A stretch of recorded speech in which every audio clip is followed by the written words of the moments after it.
and wonderful.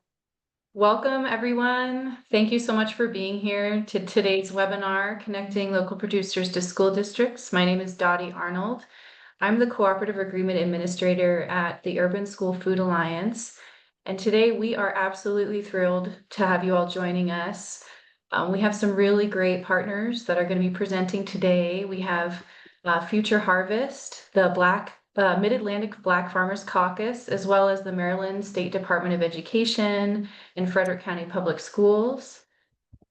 I'm going to get us started really quick by going over a little bit of a background as to who we are as the Urban School Food Alliance. So, Lev, could you go to the next slide, please? So the Urban School Food Alliance, we are a nonprofit membership association founded in 2012. We currently have 19 member districts, and these districts are some of the largest in the country, with 50,000 plus students enrolled. And our work at the Urban School Food Alliance centers around identifying and lifting up best practices, preferred procurement strategies and resources. And although our work primarily focuses on the largest school districts in the nation, this project specifically, our webinars for local producers, is for districts of all sizes.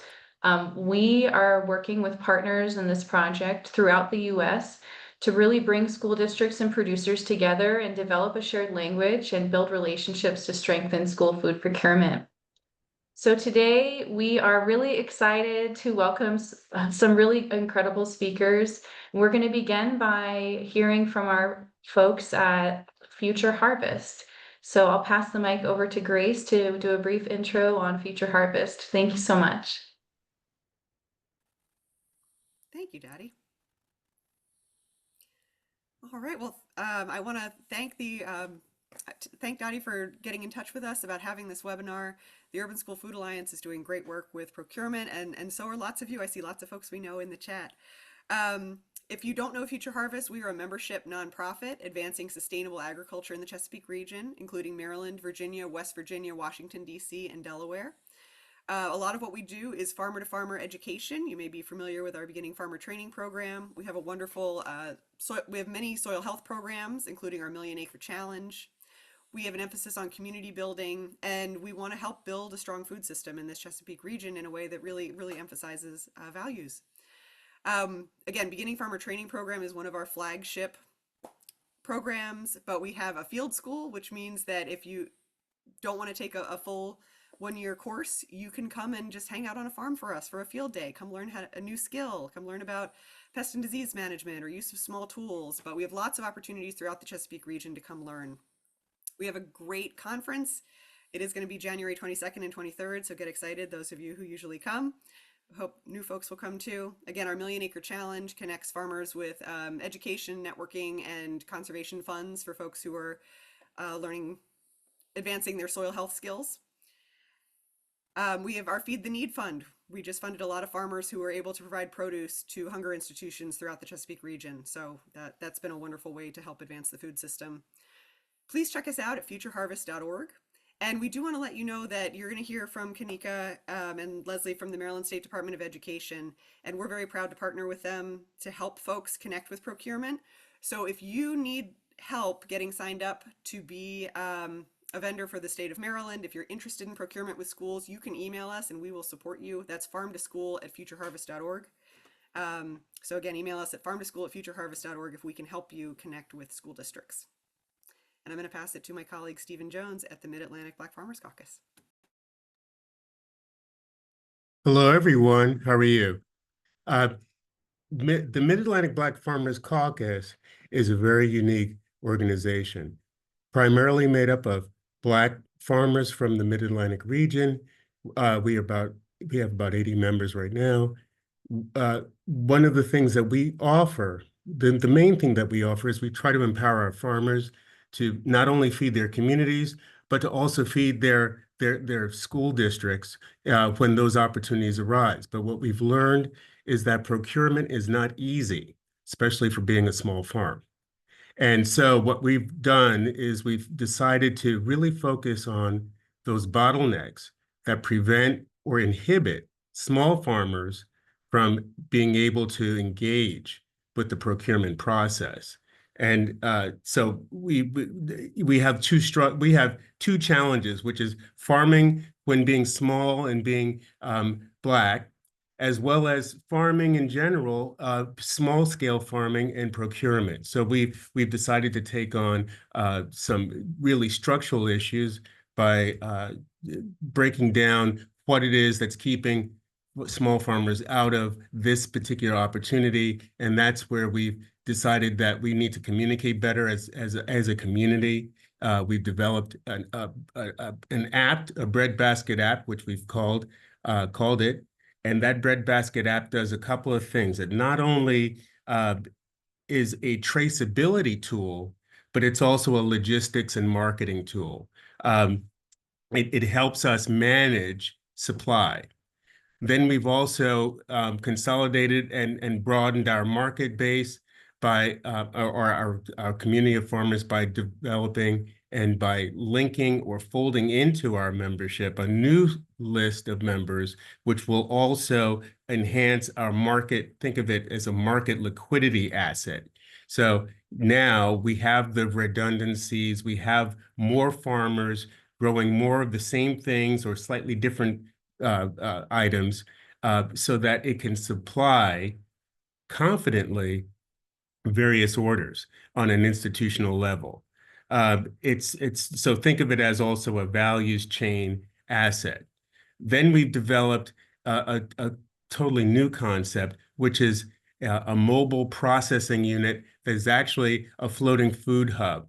So think of this as not only aggregates the food from regional farmers, small farmers that are hard to get to, that are remote, but it also helps to process that food and distribute that food. And it's also a movable asset, and it's actually going to be using our waterways as opposed to being dependent solely on intermodal surface transportation or trucks and roadways. So we're very excited about that, and more in the future on that. But the Black Farmers, the Mid-Atlantic Black Farmers Caucus is really about bringing on supply and robust and stable supply to be able to meet the demands of procurement.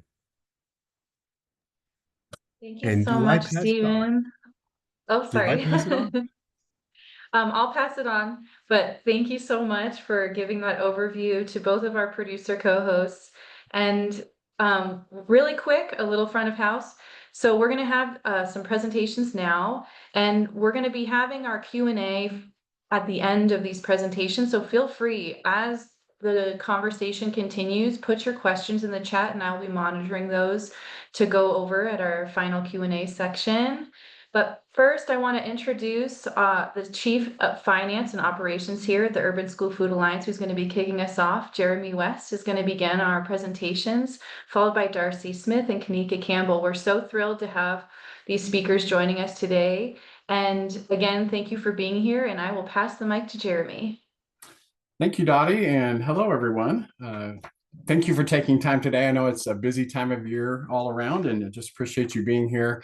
I'm Jeremy West. I've been with Urban School Food Alliance for about 5 years, but before that, I was a food service director in 3 different districts along the Front Range in Colorado, where I'm based.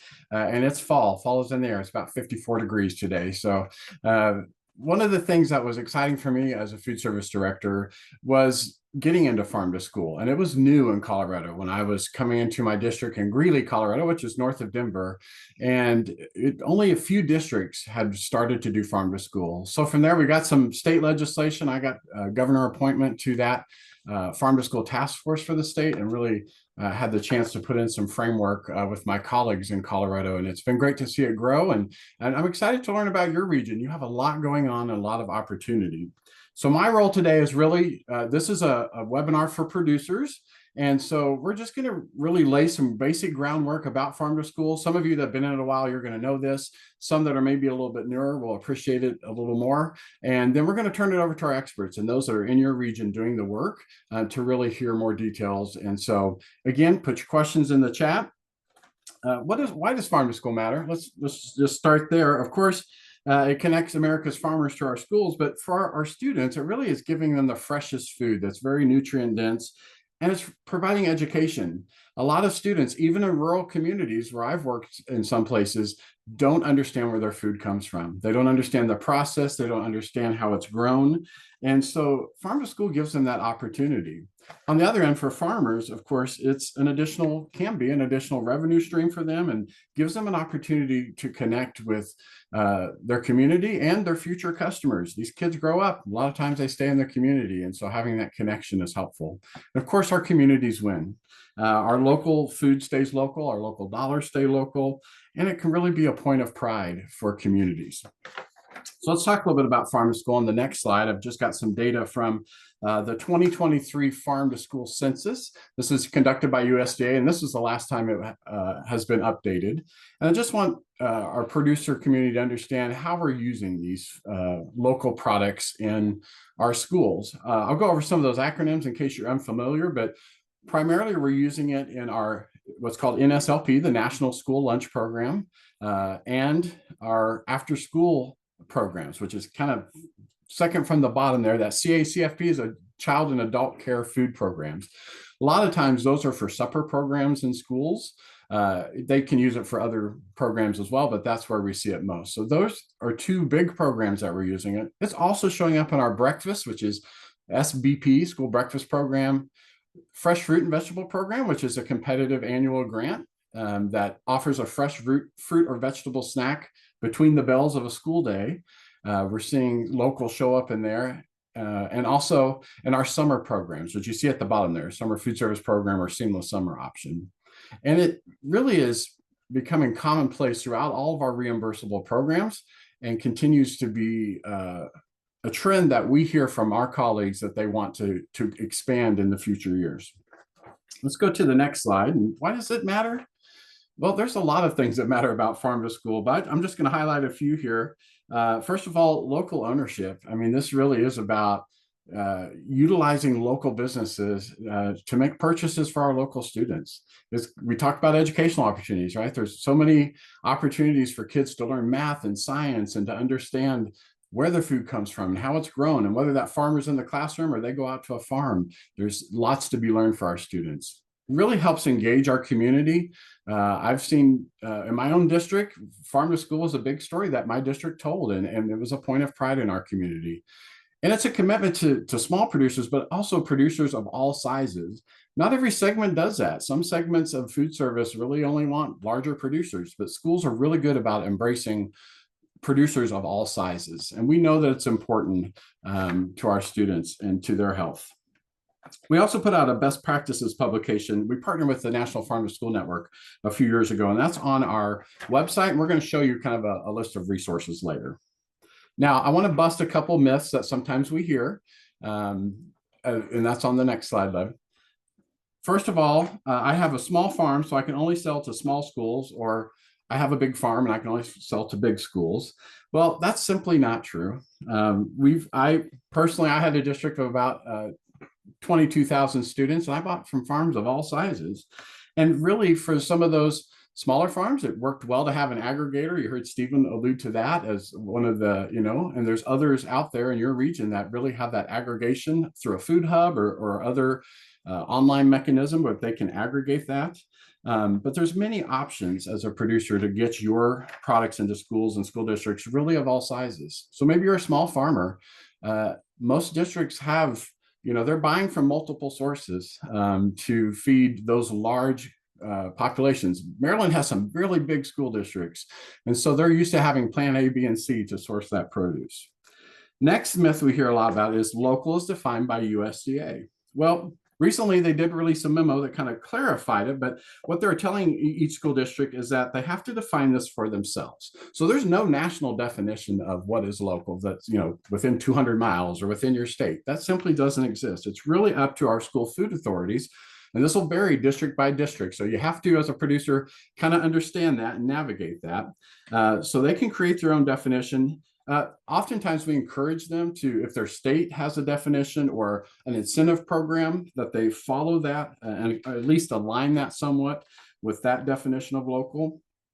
But child nutrition programs, they can voluntarily apply local, which is geographic preference is how you'll hear it called in USDA speak.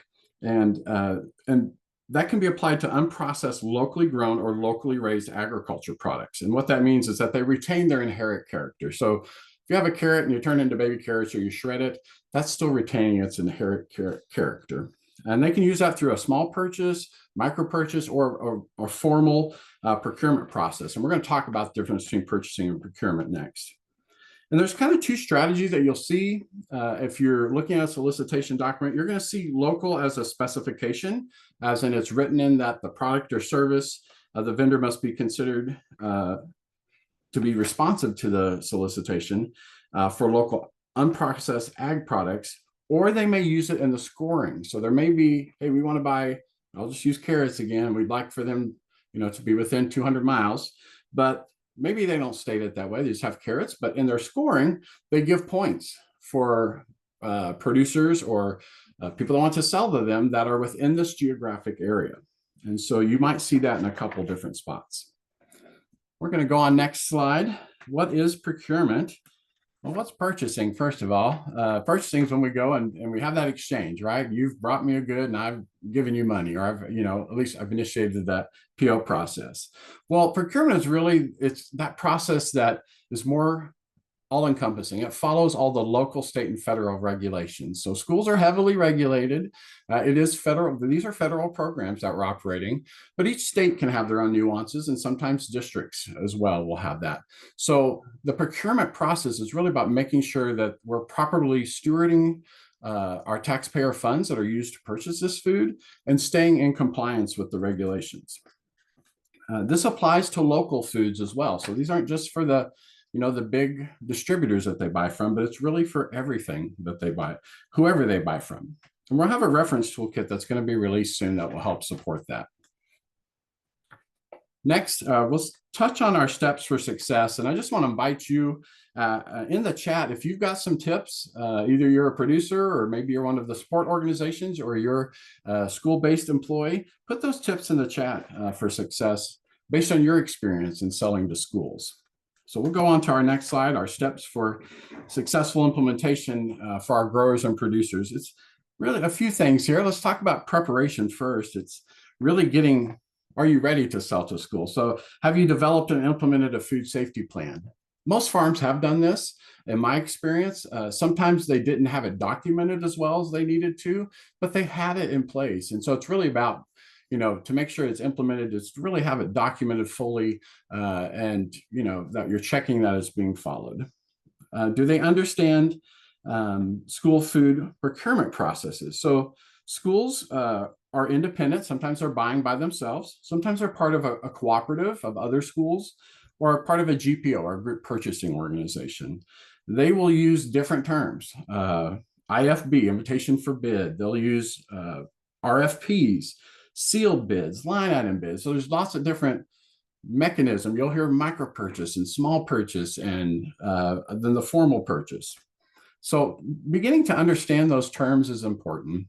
And once you kind of get those terms apply across to any school, though the thresholds can be different. Some districts have a smaller restrictive threshold of dollars that a food service operator can spend before a more formal process happens. So you'll have to understand that by district, but each district has different, pretty similar bid tools that they're using. Is it the right fit? Now, we talked a little bit about if I'm a small farm, so I sell to a small district. I mean, that can be easier for sure, but also, is this district really in a space that you can get your products to? Are you the products that you're growing, is it going to fit their menu cycle that they're trying to do? And so just understanding a little bit more about that district, aside from the size and scope of how much produce or agricultural products you're trying to provide, just understanding if they're a good fit for your farm. And then creating marketing materials. Schools will want to promote your farm. I encourage you to look at Frederick County's information after this webinar. They've done a great job of doing that. And that's really a partnership between producers and schools. So just having those, pictures of your farm or some of the, your family, or also what you like to sell, the history of your farm, the story of your farm. A lot of times school districts have their own media marketing folks. And so they can just take those resources that you give to them and make some really nice point of sale items to tell your story to students. course, you want to build the relationship. You got to get to the right person. So that can be a challenge navigating school districts. I've worked in school districts and sometimes can't find the people I'm looking for. So I just want you to know that in food nutrition services, it could also be called nutrition services. It could be called the child nutrition department. Those are some of the common names. But the person you are looking for could be the director, could be an executive director, a manager, different titles. Today, one of your speakers is actually an administrator of the farm to school program. That's rare, and that is such a great asset to their district, but you got to get to the right people. Typically, the procurement folks buying the pencils and textbooks are not the ones you need to talk to. They may be part of the process, but that's probably not where I'd start the conversation. You'll want to visit, invite the district to your farm, go visit them, look at their warehouse, go have school lunch or breakfast. If you've not done that in a while, you may be surprised what you find. Understand how flexible they are. Do they have any special events coming up that might be a good first connecting point? We used to do A to Z salad bars. And so I would buy just single crops from a variety of farmers. And that was a great way for them to get in our system. And understand who writes the menus. And I would just tell you, start small. If you've not done this before, either as a district or as a farmer that wants to sell, start small, like anything, get the system down. Work with just 1 or 2 schools or a distributor. My first crop was cherry tomatoes. We spent $400. And then from there, we grew it to about $100,000 of annual purchase. So start small. Next slide, we want to keep it going and build upon your successes. Continue to communicate and educate. Food service directors don't speak farm. Some of them do, but by and large, in my experience, we did not speak farm. We don't understand the timeline for ordering or seeds or planting, harvesting. I always wanted to do my bid in February. My growers finally stepped up and said, Jeremy, we really are picking our crops in December, finalizing that order in January. And so I needed to back up my timeline as a cooperative of schools that were trying to buy local. And so just understand that, help them understand that. Value-added services, how are you connecting your farm to community? Are you at farmers markets?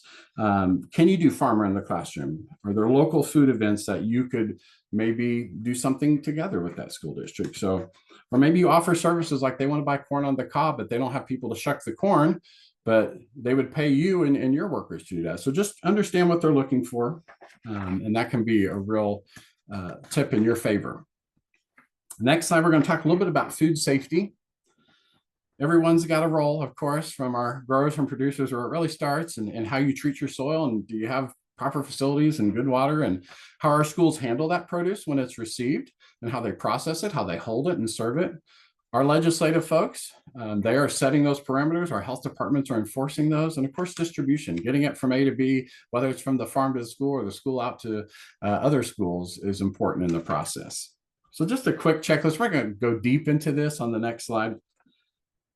All vendors, not just local ones, have to follow, our applicable federal, state, local, or tribal food safety requirements. And it's really up to the school to determine if they want to set additional requirements above and beyond. So when schools are buying from a traditional distributor, they're really kind of covered if something should go wrong. There's some good, liability coverage with the distributor. They don't have to take on that liability. When I'm buying directly from a farm, some of that liability now is transferred to me. There's no middle person that's taking that. And so they really need to understand as a food service director that they're buying from a farm that's doing their food safety right. And so just know that that's a concern when they're buying from anyone. Follow those good food safety practices, regulations. A lot of them, some of them, not all of them, but many will want that GAP certification. And so understand that there's often resources, this varies state to state, that can help with those classes or are offered by different organizations. And there may be some in your region as well. And depending on the state, small and mid-sized producers may need to just document their current food safety practices. So in absence of a formal food safety plan, just some good documentation. So again, we do these nationwide, so we don't know all the state regulations when I do my part. So understand what's applicable to your state. So on the school side, we're really ensuring that we have that in place, that we're checking that. I used to go out and visit farms when I could to just see that in action, and that we're training our staff to handle and process all these items. Sometimes they've never dealt with raw produce. They get it bagged, and so they're not used to having to wash it and spin the lettuce out. And how do you keep that safe during that process? This is also a good point to a good place to partner with your school district. A lot of times they're doing continuous food safety training. And so work with your district. Sometimes they're able to, they might have a few extra slots that they can invite, you can invite in some of your key staff to hear that food safety training as well. Our next slide, just a little bit more on food safety. Oh, sorry. Go ahead, next slide. There it is. You know, here's your role, and you understand this as growers more so than the food service directors. When you're supposed to use manure, what additives, the water sources. These are things that, you know, districts may ask you about, and they're things that we can kind of observe, those hygiene practices. And do you have, you know, toilets and hand washing facilities and harvest baskets? Establish a method of traceability. That's important. I love that Stephen talked about his organization, that they have a tool for that, for the ones that if you would buy from them. Again, maintaining compliance and providing those food safety training opportunities. Next slide. So that's the end of my part. I'm really excited for you to hear from Darcy at Frederick County Public Schools. I have been diving into their website a little bit, and they do a phenomenal job from what I can tell. So Darcy, thank you for taking time today to present the district perspective. Thank you, Jeremy. I am so happy to be sharing our program with you all. I have two goals today.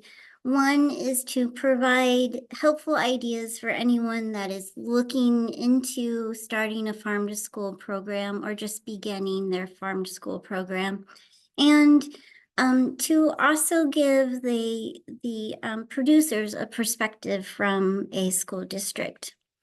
This school year marks our third full year with our program, and each year has looked a little different. And honestly, we're still kind of shaping what it could look like and what's best for our students, for our staff, and for our farming community. Next slide. At FCPS, we have a simple goal. It's to reach every student every day. And in the food and nutrition department, we know just how important healthy, nourishing meals are for our student success. The Farm to School program builds on that mission. It gives students a chance to enjoy fresh food, understand where their food comes from, and to see how healthy choices fuel both their bodies and their minds. But none of this can happen with just one person. It truly takes a team, and many people contribute to our program. But I want to give out a shout out to our site managers and our kitchen staff. They are the ones that are on the front lines every day, ensuring the students get nutrients they need. And without their daily dedication, our program would not be the same. Next slide. Okay, now let's hear a little bit about Frederick County. It is a large county. Our community is pretty close-knit though. We have nearly 2,000 acres, or 65% of our land mass is dedicated to agriculture. And on our farming activity, about 48% of sales come from crops. And we are home of more than 1,300 farms. And what's especially exciting is that around a quarter of our farmers are considered new or beginning farms. And if you'd like to dig into information about Frederick County a little deeper, the Frederick Office of Ag has a lot more information. Great, next slide. Now, a little bit about Frederick County Public Schools. It is a large county. We have 70 schools, and we serve over 48,000 students, with 37% of students enrolled, or 37% of enrolled students receive free and reduced meals. Our county is the fastest growing county in Maryland. Between 2018 and 2023, our enrollment increased 11.3%.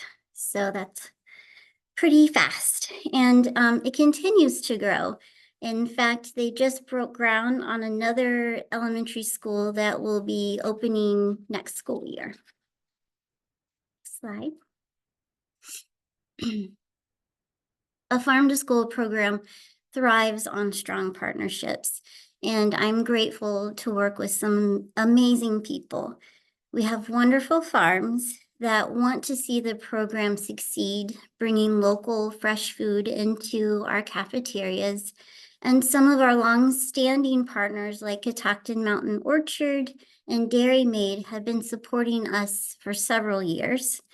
And equally important are our newer farm partners who bring great value to our program. Community partners play a critical role as well. The University of Maryland Frederick County Extension Office has been instrumental in our success. I've worked closely with the SNAP Ed and with their ag agent. They both helped connect me with farms, and they're a great educational resource. And I've also worked with the 4-H office, and even in a few weeks, I'll be working with Master Gardeners. So you can tell the Extension Office mission aligns really well with the Farm to School initiative. The Dairy Association is also another fantastic resource. They aren't just about dairy.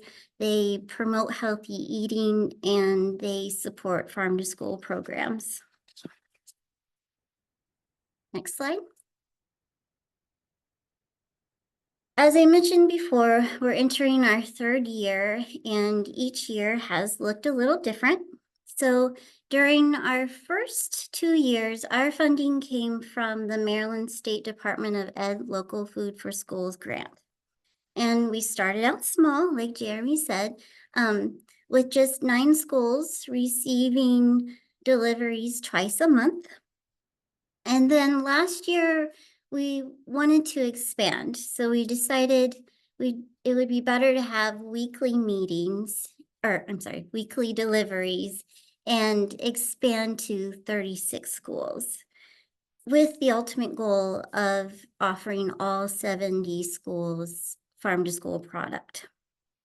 So that's when it got a little bit tricky. We were juggling multiple systems.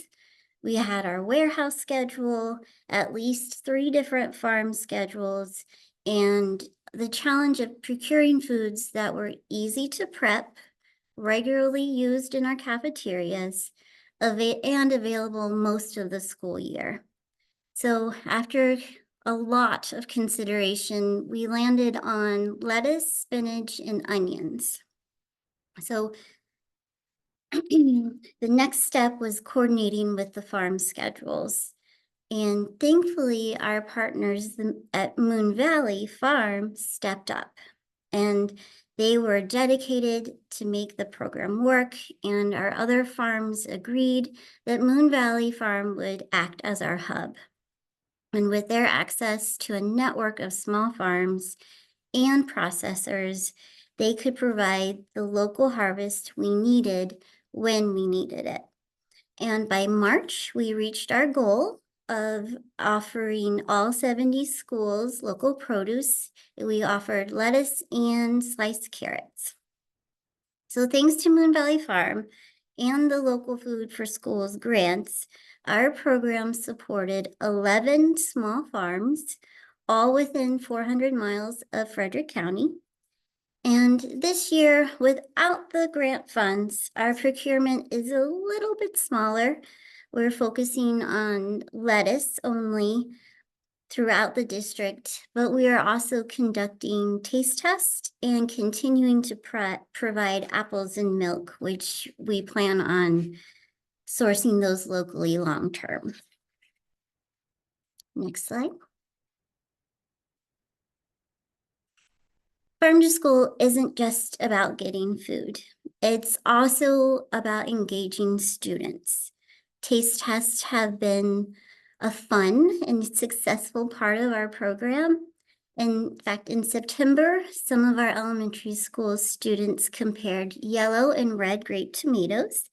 And interesting enough, students enjoyed the red tomatoes for their texture over the sweetness of the yellow tomatoes.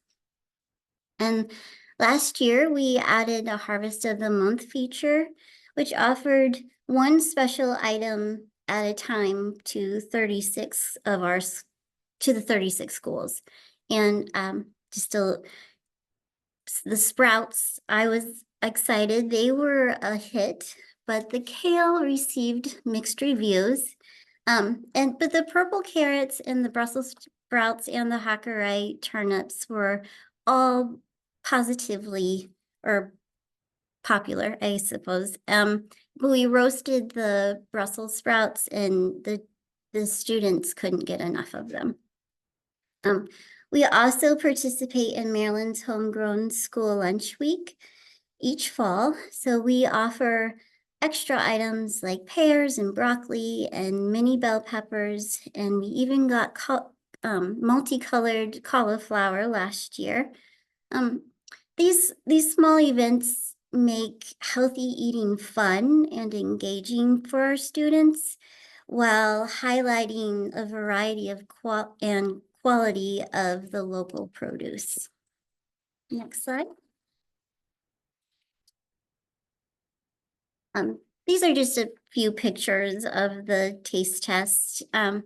It's always more fun when farmers join us for these events. I think it makes agriculture and farming more real for the students that may not get to experience firsthand. Next slide. And these are some examples of the flyers we've created for Harvest of the Month and for our taste test.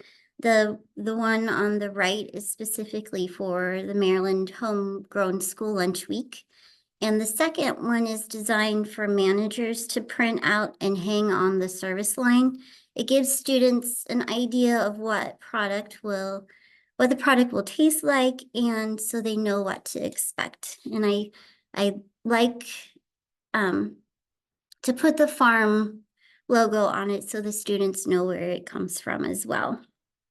And then the last two flyers are for our taste test event.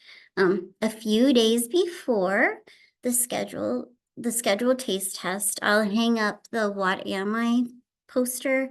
And this is meant to spark curiosity and excitement for the students.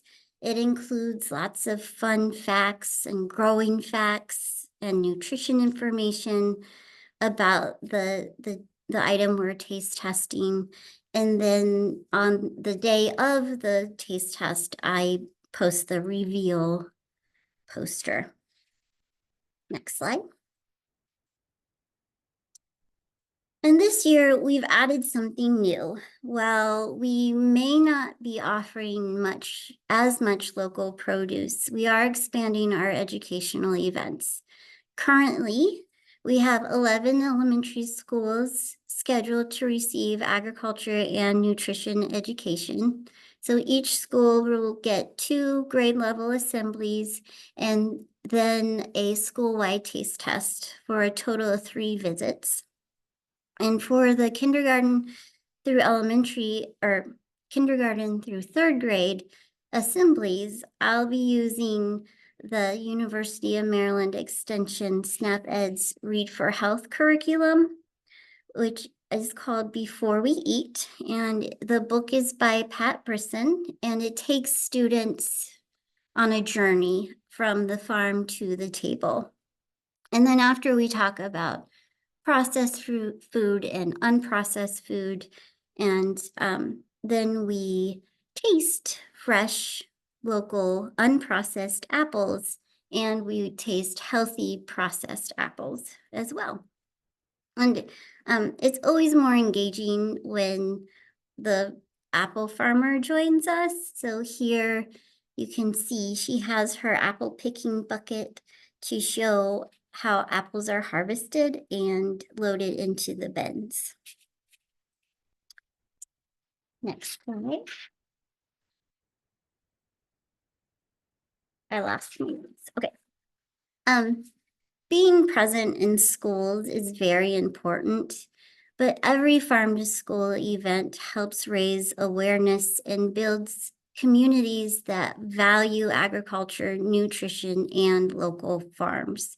So I've contributed to 4-H field trips, which I helped provide nutrition education, and we also supplied students with apples.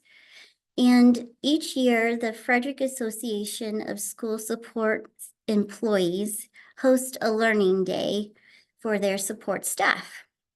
So, and I lead this session with a food demonstration or at least a tasting of local food.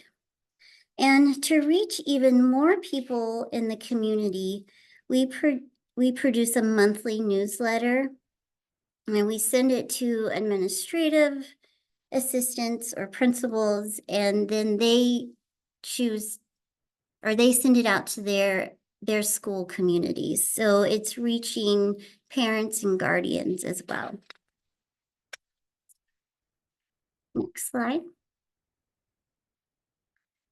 All of this growth hasn't come without a few bumps. And I want everyone to know these aren't complaints. These are just things that we've encountered and we are actively working through.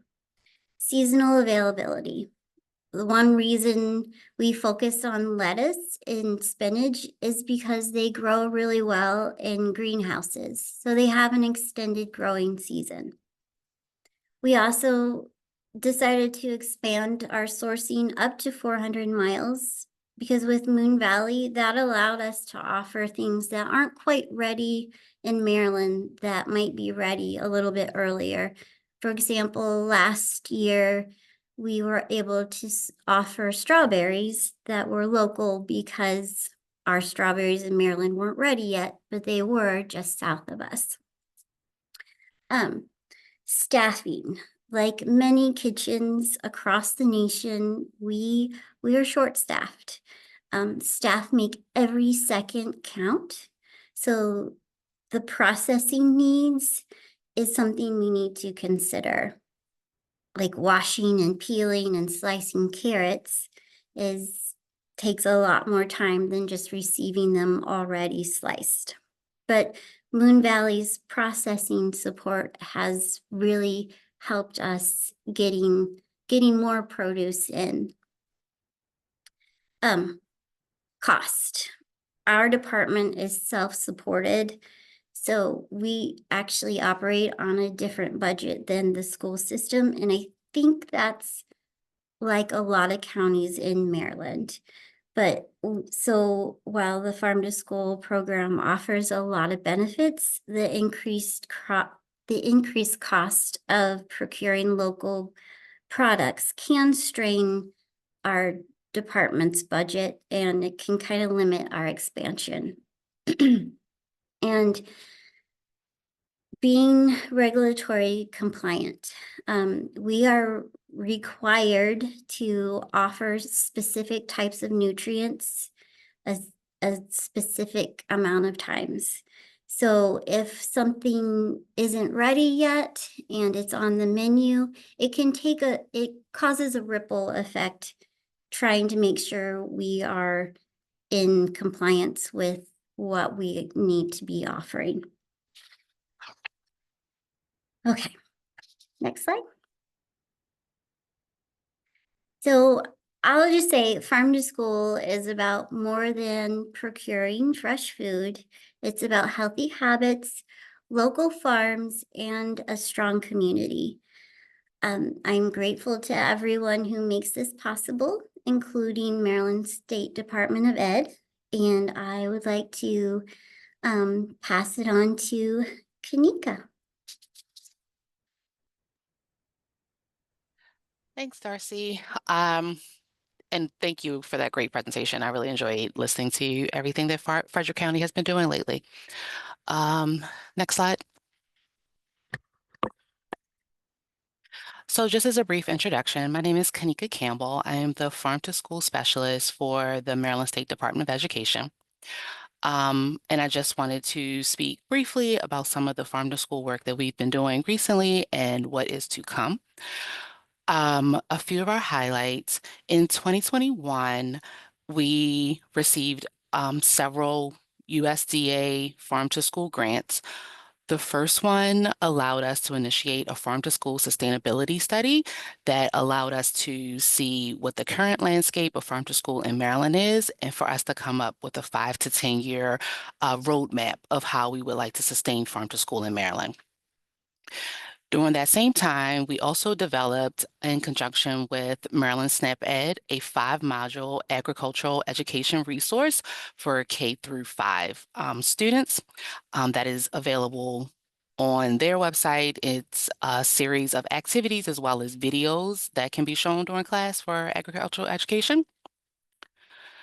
In 2022, we began initiating local food aggregation and delivery to schools via our Local Foods for School grant that Darcy spoke about. We had several mechanisms. The first one was that we gave direct grants to some of the school systems and allowed them to purchase food directly for their schools, but we also contracted with 3 Maryland Food Hub aggregators to work with the school systems and order and deliver fresh fruits and vegetables through to the schools. And then in 2023, we initiated a development of our centralized online local food ordering system for school districts and producers. And that's what I'll talk about next. Next slide, please. Some of you may have heard about it, heard me speak about this previously, but if not, we are in the process of developing the LFE, or our Local Food Exchange. What LFE is, it's an online system or marketplace for school districts and local producers to order and supply agricultural products. Both sides will be within this system. The producers will be able to list the products they have and where they're willing to deliver, and the school systems will be able to go and look through those listings and see where and how they would like to deliver. The great thing about the LFE system is that it's a single solicitation, single statewide solicitation for producers to be included in the system. So they only have to respond to one instead of each individual county. To be included within the system, you have to register on EMMA, which is the eMaryland Marketplace Advantage. It's the statewide procurement system. Everyone who wants to do business within the state has to be registered in EMMA. And at this point, we're looking for the LFE to launch in early 2027. It has been a long road, y'all. We have, like I said, we started in 2023. We are really looking forward to 2027 at this point. Next slide. So just some of the benefits of producers in joining LFE with us. So it opens and expands the school markets. Like I said, we are looking for most of our school districts to put their requirements and work with us within the system. So you would be able to supply to one district or multiple districts within that system. Again, you'll only need to respond to one statewide solicitation. Part of our sustainability study, we did talk to producers and ask them what were some of their problems with working with schools. And they said that a lot of the paperwork and a lot of having to manipulate different systems, and we're hoping to eliminate some of those barriers by having everyone within the same system. The LFE would allow you to subcontract delivery. We are hoping that the LFE will promote and facilitate forward contracting. So those pre-season commitments that a lot of producers have told us that they would prefer. As we spoke about earlier, it will promote and facilitate alignment of orders with school meal planning and also the harvest of the month promotion. So you will know when things are coming down the pike and ready your crops for that. And it'll also promote and facilitate aggregation points, because the school systems would be allowed to choose multiple producers that have the availability. If you do not have the availability to fulfill the full order, we would be able to aggregate multiple producers for those orders. Next slide. So just a little bit of information to know about LFE. So again, you have to register in our online procurement portal to get the solicitation notifications and apply. We are suggesting people register now, even though LFE is not available at this point. But if you register now, you will get those notifications when it is time to be able to apply. When you're registering, you have to use the following commodity codes to get those notifications. It'll be known as our agricultural producers for the local food exchange system. GAP certification is not required to apply. And as Grace stated earlier, she is working with us on this project. And so if you need information about the project, on how to register, assistance with any of that, or preparing your application, please contact Future Harvest. Her email is somewhere in the chat, but maybe Grace will bring it down a little bit sooner, a little bit further down. And that's it for me. I think I'm passing it back to Dottie. Wow, thank you so much. These presentations have just been fabulous. I know that there's so many people on the call that are, I'm sure have questions. We've had a few put into the chat and Jeremy has responded to those. Really quick though, before I go into opening the floor for questions, I'm just going to be putting a link in the chat for a feedback form. And so this feedback form, if you could fill this out before leaving us today, this is just a way to help us, you know, learn what your needs are around this topic and if there's anything else that you'd like to learn. So I've put that in the chat. Please take a moment to fill it out if you can. We would be so grateful. And with that said, I'd love to open the floor up for questions. Dottie, if maybe one of our either Darcy or state agency folks, there was a question asked about, do most Maryland schools have cook kitchens, so like production kitchens, to process whole produce, or are they looking for more ready-made items? Sorry, thanks, Jeremy. I did see that question. At this point, most of our school districts are looking for minimally or low processed foods. So those, we're not going to take a whole watermelon. We usually don't have the facilities for that or the kitchen staff available for that. So we are looking for some type of small processing. I see Darcy nodding along, so I'll let you answer too. Yeah, well, and like broccoli, we would take the broccoli heads, we can chop that up, but then there's just a lot of waste because we can't cook the stems. So if the processor can use the stems, then that would be way better than us just tossing it.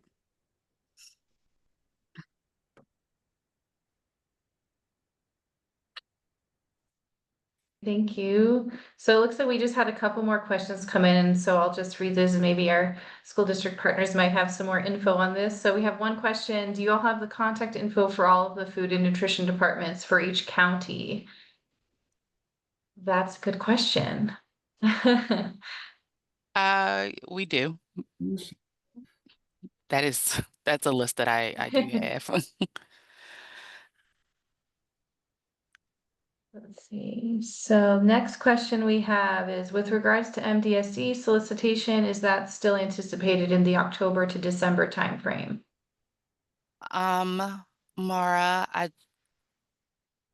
I'm pausing. The October to December timeframe, are you talking about for LFS or LFE? Those are two different grant solicitations that we're looking at, and LFE is not, again, we said 2027 is when it's going to start. As I'm speaking, I am understanding your question. We had a timeline that we were looking for producers to join the LFE system. Is that what you're asking for? If you want to put a thumbs up or something. Yeah, I don't mind coming off mute. Okay. So the email that I received originally about the LFE said that we could expect to see the solicitation to be able to respond to it in the October to December timeframe. Is that still the timeframe that we're working with? Understanding that, you know, orders won't start being placed until 2027. Yes, and I was just about to say that. Sometimes your mouth talks faster than your brain. I did send that email that said October to December.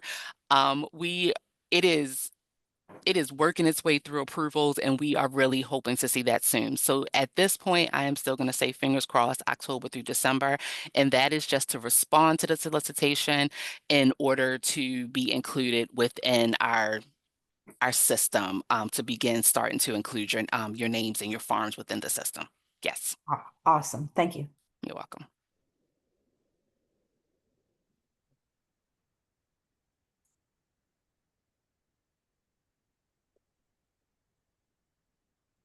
Do we have any more questions? Folks, feel free to come off mute if you have a burning question that you'd like answered while we have these great folks here on the call with us. I did just want to note that Elise Chalmers with the Chesapeake Ag Innovation Center is, I think, is on today, and the Chesapeake Ag Innovation Center is also doing lots of really exciting work related to procurement. Great, thank you, Grace. So we have one that came in the chat. What is the time frame for LFS again, is the question. Michelle, are you able to come off mute to give me your exact question? Yeah. Yes. Hello. Yeah, I was trying to determine if there are different dates for LFE and LFS. I think you made it clear that LFE was October to December to get registered to receive solicitations. What about LFS? LFS is for aggregators. I didn't speak about that one today. Okay. Yeah, it's a whole separate grant, and that's why I said Okay. my mouth Okay. was talking faster than my brain was catching up, and I apologize for that. Got it, Kanika. Thank you. Thank you.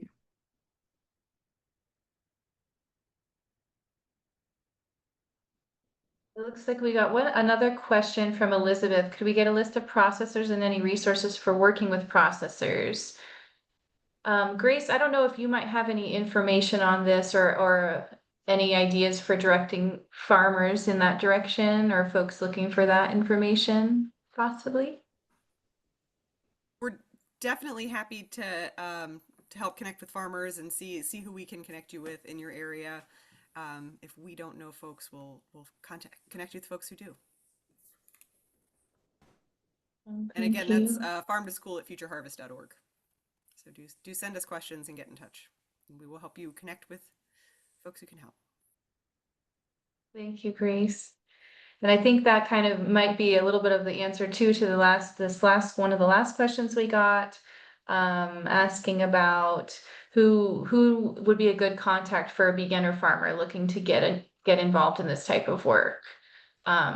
I think I would direct them to Grace as well for the great work that Future Harvest is doing around beginner farmers and connecting with producers. And Grace, I don't know if you have any more to add on that.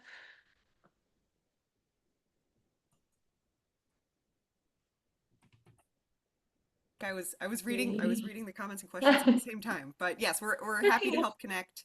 I did also see a note about Virginia in there, and there are I know the Mid-Atlantic Black Farmers Caucus is connected with Virginia schools, so we can help connect you with them, or other resources in Virginia if you're a Virginia farmer as well. That's outside of our MSDE work, but again, if we can help be the matchmaker here, we're happy to do that.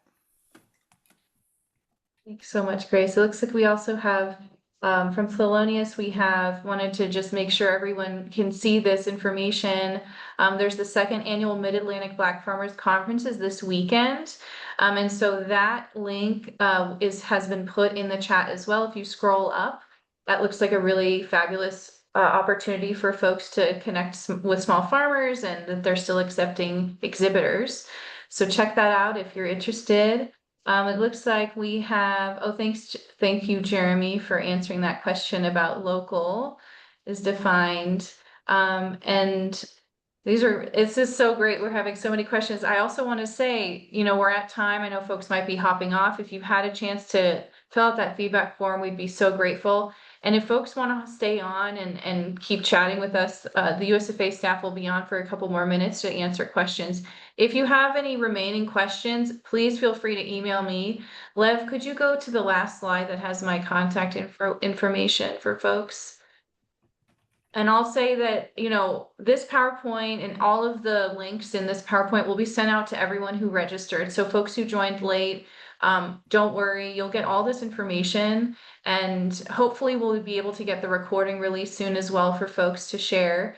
But we'll be sending all of this information out, and my contact information is on this last slide for folks. If you have any other questions, feel free to contact us.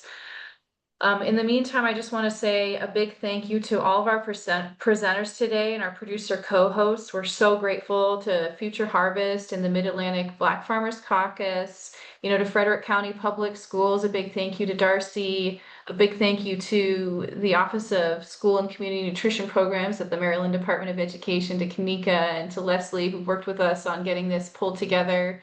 We're so grateful for everyone for being here with us on this webinar. And again, we're excited to continue answering your questions. So I'll stay on. We'll stop the recording now, but I'll stay on, and my folks at USFA will stay on to answer additional questions. But thank you so much for being here, and have a great rest of your week, everyone. Thank you all.